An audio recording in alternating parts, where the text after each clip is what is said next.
जयंती मंगला काली भद्र काली कपालिनी दुर्गा क्षमा शिवा धात्री माता स्वाहा स्वधा नमस्तुते। बंधुजनों, आज हम श्री दुर्गा सप्तशी माँ दुर्गा के दूसरे अध्याय की कथा सुनेंगे। देवताओं के तेज से देवी का प्रादुर्भाव और महिषासुर की सेना का वध दूसरे अध्याय में इसकी कथा सुनेंगे। तो चलिए कथा शुरू करते हैं, पाठ शुरू करते हैं। इसे ध्यान से सुनिएगा और यदि आपने पहला पाठ नहीं सुना है तो उसे भी जरूर सुने, वो पहले अपलोड किया जा चुका है। तो बोलिए जय माता दी, जय माता दी, जय माता दी।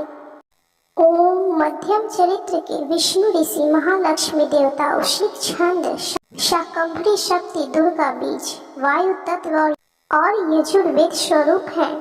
श्री महालक्ष्मी की प्रसन्नता के लिए मध्य चरित्र के पाठ में इसका विनियोग है। मैं कमल के आसन पर बैठी हुई प्रसन्न मुख वाली महिषासुरमर्दिनी भगवती महालक्ष्मी का भजन करता हूँ, जो अपने हाथों में अक्षमाला, फरसा, गदा, बाण, वज्र, पद्म, धनुष, कुंडिका, दंड, शक्ति, खड़ग, ढाल, शंख, घंटा, मधुपात्र, शूल, पाश और चक्र धारण करती हैं। ऋषि कहते हैं, पूर्व काल में देवताओं और असुरों में पूरे वर्षों तक घोर संग्राम हुआ था। उसमें असुरों का स्वामी महिषासुर था और देवताओं के नायक इंद्र थे। उस युद्ध में देवताओं की सेना महाबली असुरों में परास्त हो गई। संपूर्ण देवताओं को जीतकर महिषासुर इंद्र बन बैठा। तब पराजित देवता प्रजापति ब्रह्मा जी को आगे करके उस स्थान पर गए जहाँ भगवान शंकर और विष्णु भगवान विराजमान थे। देवताओं ने महिषासुर पराक्रम तथा अपनी पराजय का यथावत वृतांत उन दोनों देवेश्वरों से विस्तार पूर्वक कह सुनाया। वे बोले, भगवान महिषासुर सूर्य, इंद्र, अग्नि, वायु, चंद्रमा, यम, वरुण तथा अन्य देवताओं के भी अधिकार छीनकर स्वयं ही सबका अधिष्ठाता बना बैठा है। उस दुरात्मा महिष ने समस्त देवताओं को स्वर्ग से निकाल दिया है। अब वे मनुष्यों की भांति पृथ्वी पर विचरते हैं। दैत्यों की यह सारी करतूत हमने आप लोगों से कह सुनाई। अब हम आपकी ही शरण में आए हैं, उसके वध का कोई उपाय सोचिए। इस प्रकार देवताओं के वचन सुनकर भगवान विष्णु और शिव ने दैत्यों पर बड़ा क्रोध किया। उनकी भौएं तन गईं और मुंह टेढ़ा हो गया। तब अत्यंत कोप में भरे हुए चक्रपाणी श्री विष्णु के मुख से एक महान तेज प्रकट हुआ। इसी प्रकार ब्रह्मा, शंकर तथा इंद्र आदि अन्य देवताओं के शरीर से भी बड़ा भारी तेज निकला। वह सब मिलकर एक हो गया। महान तेज का वह पुंज जाज्वल्यमान पर्वत सा जान पड़ा। देवताओं ने देखा, वहां उसकी ज्वालाएं संपूर्ण दिशाओं में व्याप्त हो रही थी। संपूर्ण देवताओं के शरीर से प्रकट हुए उस तेज की कहीं तुलना नहीं थी। एकत्रित होने पर वह एक नारी के रूप में परिणत हो गया और अपने प्रकाश से तीनों लोकों में व्याप्त जान पड़ा। भगवान शंकर का जो तेज था, उससे उस देवी का मुख प्रकट हुआ। यमराज के तेज से उसके सिर में बाल निकल आए। श्री विष्णु भगवान के तेज से उसकी भुजाएं उत्पन्न हुई। चंद्रमा के तेज से दोनों स्तनों का और इंद्र के तेज से मध्य भाग कटि प्रदेश का प्रादुर्भाव हुआ। वरुण के तेज से जंघा और पिंडली तथा पृथ्वी के तेज से नितंब भाग प्रकट हुआ। ब्रह्मा के तेज से दोनों चरण और सूर्य के तेज से उसकी अंगुलियां हुई।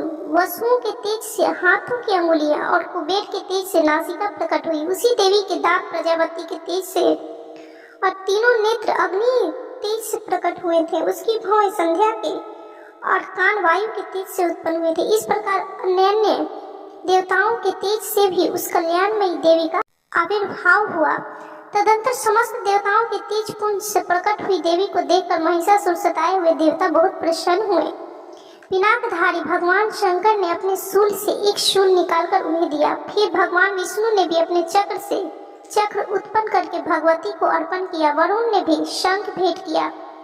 अग्नि उन्हें शक्ति दी और वायु धनुष तथा बाण से भरे हुए 2 तरकश प्रदान किए। सहस्त्र नेत्रों वाले देवराज इंद्र ने अपने वज्र से वज्र उत्पन्न करके दिया और ऐरावत हाथी से उतारकर एक घंटा भी प्रदान किया। यमराज ने काल दंड से दंड, वरुण ने पाश, प्रजापति ने स्फटिकाक्ष की माला तथा ब्रह्मा जी ने कमंडलू भेंट किया। सूर्य ने देवी समस्त रोमकूपों में अपनी किरणों का तेज भर दिया। काल ने उन्हें चमकती हुई ढाल और तलवार दी।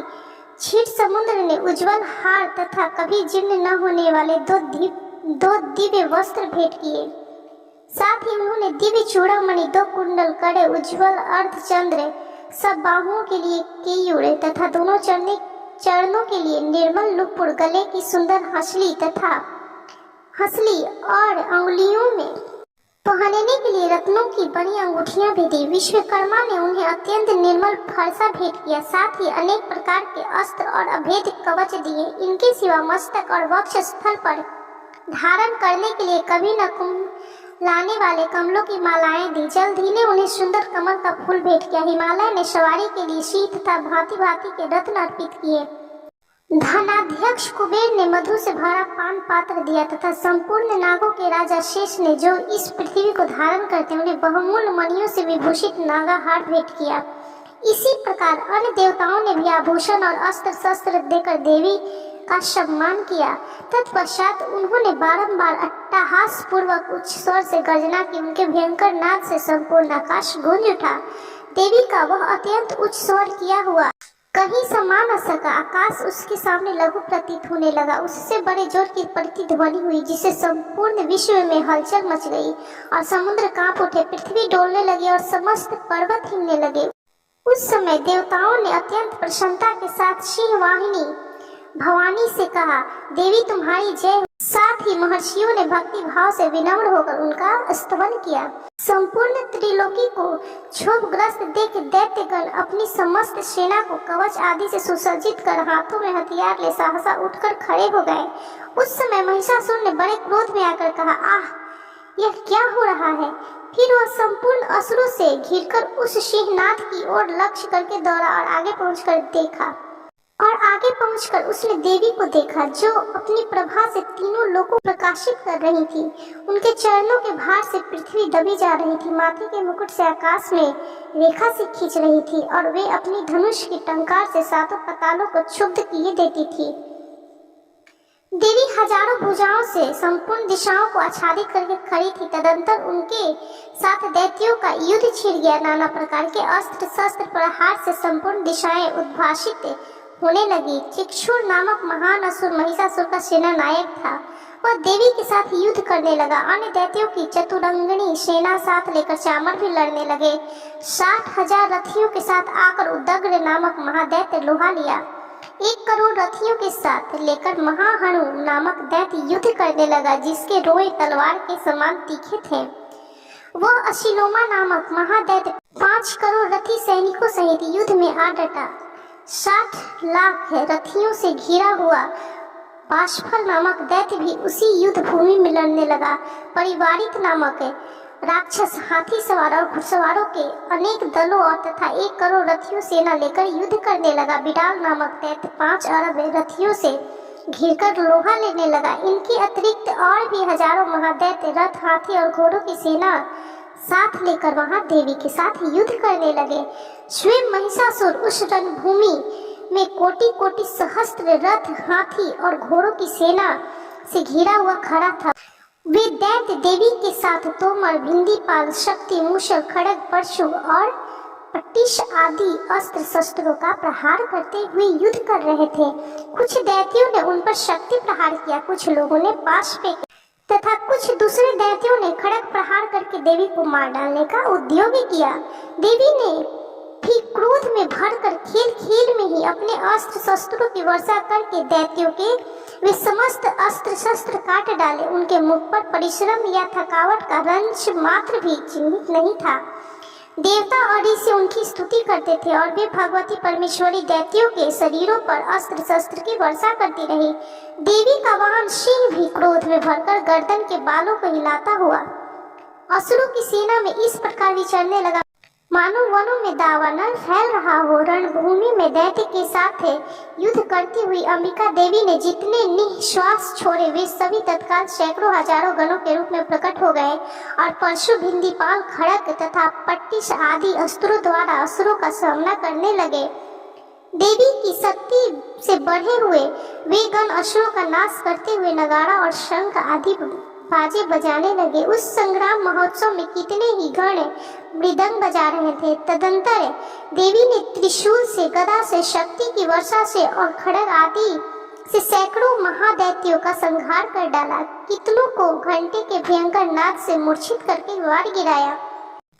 बहुतेरे दैत्यों को पास से बांधकर धरती पर घसीटा। कितने ही दैत्य उनकी तीखी तलवार मार से दो दो टुकड़े हो गए। कितने ही गदा की चोट से घायल हो धरती पर सो गए। कितने ही मूसल की मार से अत्यंत आहत होकर रक्त वमन करने लगे। कुछ दैत्य शूल से छाती फट जाने के कारण पृथ्वी पर ढेर हो गए। उस रणांगण में बाण समूहों की वृष्टि से कितने ही असुरों का कमर टूट गया। बाज की तरह झपटने वाले देव पिंडक दैत्यगण अपने प्राणों से हाथ धोने लगे। किन्हीं की बाहें छिन्न भिन्न हो गई, कितनी की गर्दनें कट गई। कितने ही दैत्यों के मस्तक कट कट कर गिरने लगे। कुछ लोगों के शरीर मध्य भाग में ही विदीर्ण हो गए। कितने ही महादैत्य जांघें कट जाने से पृथ्वी पर गिर पड़े। कितनों को ही देवी ने एक बाह, एक पैर और एक नेत्र वाले करके दो दो टुकड़ों में चीर डाला। कितने ही दैत्य मस्तक कट जाने पर भी गिरकर फिर उठ जाते और केवल धड़ के रूप में ही अच्छे अच्छे हथियार हाथ में ले देवी के साथ युद्ध करने लगते थे। दूसरे कुटुंब युद्ध के बाजों की लय पर नाचते थे। कितने ही बिना सिर के धड़ हाथों में खड़ग, शक्ति और दृष्टि लिए दौड़ते थे तथा दूसरे महादैत्य ठहरो ठहरो यह कहते हुए देवी को युद्ध के लिए ललकारते थे। जहां वह घोर संग्राम हुआ था वहां की धरती देवी के गिराए हुए रथ, हाथी, घोड़े और असुरों की लाशों से ऐसी पट गई थी कि वहां चलना फिरना असंभव हो गया था। दैत्यों की सेना में हाथी, घोड़े और असुरों के शरीर से इतनी अधिक मात्रा में रक्तपात हुआ था कि थोड़ी ही देर में वहां खून की बड़ी बड़ी नदियां बहने लगी। जगदम्बा ने असुरों की विशाल सेना को क्षण भर में नष्ट कर दिया। ठीक उसी तरह जैसे तृण और काठ के भारी ढेर को आग कुछ ही क्षणों में भस्म कर देती है और वह सिंह भी गर्दन के बालों को हिला हिलाकर जोर जोर से गर्जना करता हुआ दैत्यों के शरीर से मानो उनके प्राण चुने लेता था। वहां देवी के गणों के ने भी उन महादैत्यों के साथ ऐसा युद्ध किया जिससे आकाश में खड़े हुए देवता गण उन पर बहुत संतुष्ट हुए और फूल बरसाने लगे। इस प्रकार श्री मार्कंडेय पुराण में शार्वणिक मनवंतर की कथा के अंतर्गत देवी महात्म्य में महिषासुर की सेना का वध नामक दूसरा अध्याय पूरा हुआ। तो बोलिए जय माता दी, जय माता दी, जय माता दी। ओम जयंती मंगला काली भद्र काली कपालिनी दुर्गा क्षमा शिवा धात्री स्वाहा स्वधा नमस्तुते। बंधुजनों, श्री दुर्गा सप्तशती का यह दूसरा अध्याय संपूर्ण हुआ। अब हम तीसरे अध्याय को सुनेंगे, तो आप अगले वीडियो में तीसरे अध्याय को जरूर सुने। माँ दुर्गा आपकी सभी मनोकामनाओं की पूर्ति करे। यदि आपने पहला वीडियो नहीं देखा है तो उसे भी जरूर देख ले और यह संपूर्ण दुर्गा सप्तशती पाठ को जरूर सुने। इसके बाद तीसरा पाठ भी अपलोड होगा, उसे भी जरूर सुनिएगा। और यदि यह वीडियो अच्छा लगा हो तो कृपया कमेंट कीजिए, लाइक कीजिए, शेयर कीजिए। चैनल को सब्सक्राइब करना बिल्कुल भी ना भूलें।